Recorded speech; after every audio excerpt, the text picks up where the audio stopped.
Bart De Wever. L'Ukraine aurait donc accepté le cadre proposé par Donald Trump sur l'accord de paix avec la Russie. On en parle tout de suite avec notre invité Sergueï Girnov, ancien espion du KGB et auteur de nombreux livres dont le dernier en date, L'ombre des légendes. Sergueï, bonjour. Ah, Sergueï, on ne vous entend pas. Je pense que le micro doit Et moi, je ne le vois pas non plus, ça serait bien oui, aussi. bah oui, Merci Didier. Chers amis. Voilà. Ah, voilà.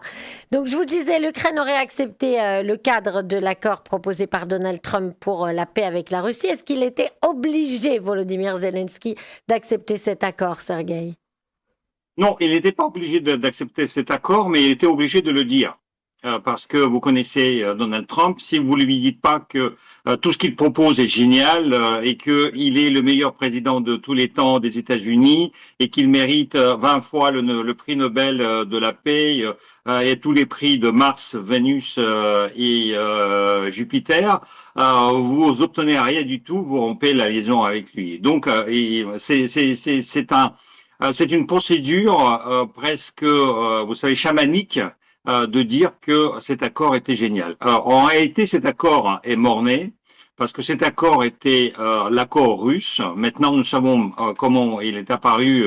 Enfin, nous le savions déjà, nous les experts, mais on a eu la confirmation par la presse américaine que c'est un accord qui était, c'est un texte qui a été élaboré par la Russie, c'est un texte russe.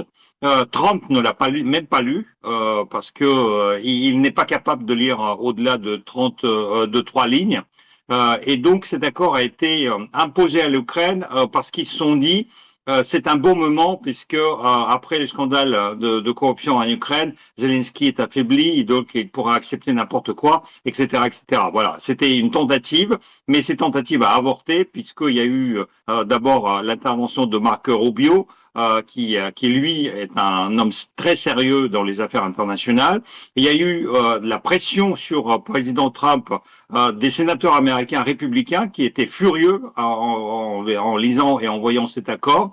Et ensuite, parce que, comme je vous l'ai dit déjà à plusieurs reprises, Poutine n'était même pas n'avait même pas l'intention de signer cet accord. En fait, tout ça, c'est lui aussi. En fait, il fait semblant pour ne pas provoquer Trump, mais Poutine, pendant que cet accord se discutait à Genève, se rencontrait avec les généraux à Rostov-sur-le-Don ou à Mariupol dans un centre de commandement pour mieux mener la guerre. Alors, on dit que Steve Witkoff, l'envoyé spécial de Donald Trump, doit se rendre la semaine prochaine à Moscou pour négocier.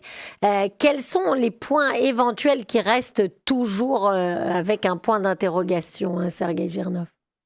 Ça, c'est la catastrophe mondiale parce que Steve Witkoff, c'est quelqu'un qui ne comprend absolument rien en la géopolitique. Ça, c'est la première chose. C'est Trump qui l'a dit.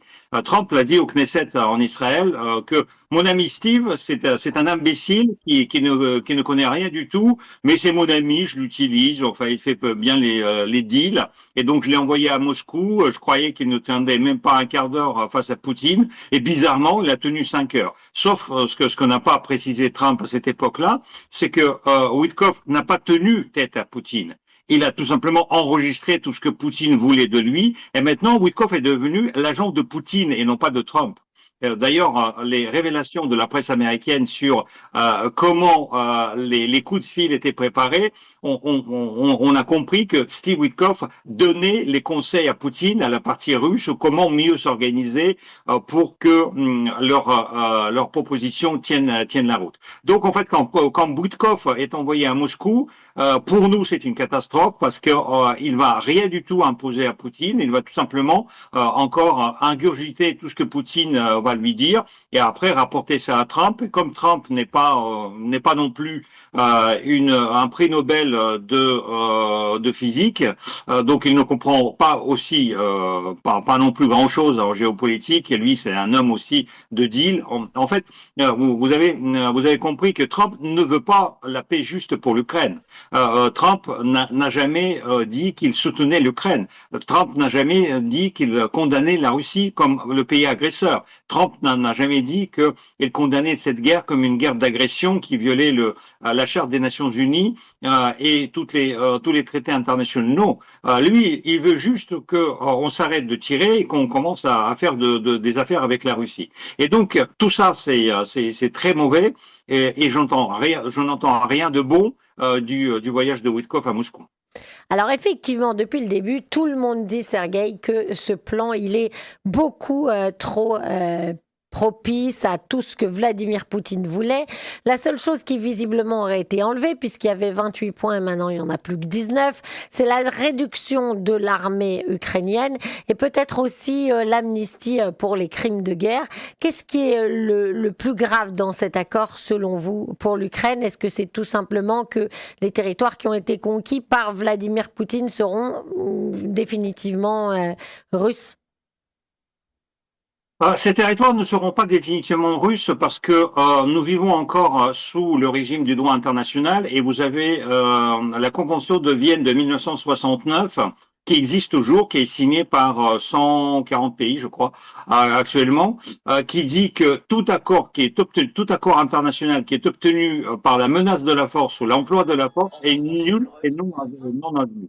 Et donc, tant que les forces russes, les forces militaires, la force militaire russe se trouve sur le sol ukrainien, n'importe quel papier que la Russie signera et l'Ukraine signera ou les États-Unis signeront n'aura aucune valeur au regard du droit international. Donc après cet accord, même s'ils ont enlevé quelques points qui sont les points les plus frappants pour l'Ukraine, le reste l'est aussi. Bon, après, il y a eu quelques progrès. Par exemple, Poutine exigeait que l'armée de l'Ukraine soit réduite à 80 000 personnes. Maintenant, on parle de 600 000, voire même de 800 000 personnes pour l'armée ukrainienne après la signature de la paix. Hein. C'est pas maintenant, hein, c'est après la signature de la paix, au cas où Poutine attaquerait une autre fois. Mais de toute façon, ce plan est foireux, il est mauvais. Il y a un autre plan en 24 points qui existe, c'est le plan européen.